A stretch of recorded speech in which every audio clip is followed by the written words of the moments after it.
মাহিনের স্ত্রী ডেলিভারির জন্য ভর্তি হয়েছে। গুড। সে একদম ঠিক আছে, 2 ঘন্টার মধ্যে নর্মাল ডেলিভারি হবে। এই যে রিপোর্ট। গুড। ডক্টর অর্জুন, আপনি ওদেরকে গিয়ে বলুন যে সিজার করতে হবে।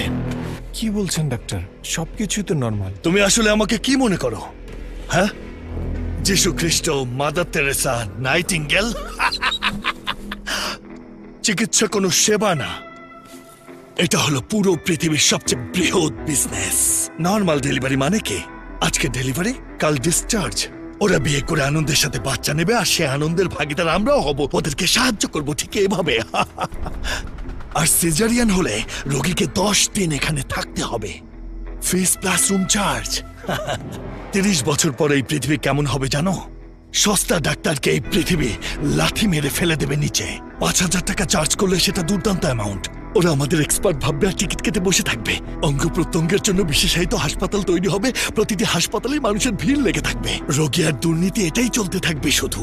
যত রোগী তত দুর্নীতি, এটাই হবে আমাদের ইনভেস্টমেন্ট। আর এটা শুধু বাড়বে, বাড়তেই থাকবে।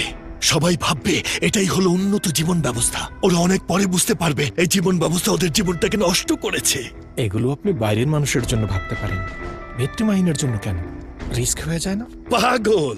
থালাপতি এটার জন্য ঠিক আছে। ওর বাচ্চা সিজারে ডেলিভারি হলে সবাই এটাই ফলো করবে। সবাইকে একটা নতুন অভ্যাস করে দিচ্ছি, সিম্পল।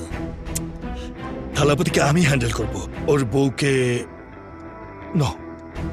সে খুব চালাক, সে এটা ধরে ফেলবে। রিপোর্ট চেঞ্জ করো, অ্যাম্বিলিক্যাল কর্ড প্রোলাপস লেখো, ওকে? That's it. আমাদের তো অ্যানেস্থেটিস্ট নেই। তুমি একবার চেষ্টা করো। আরে না না না, আমি তো এটা পারি না। আরে একবার চেষ্টা করে দেখো না।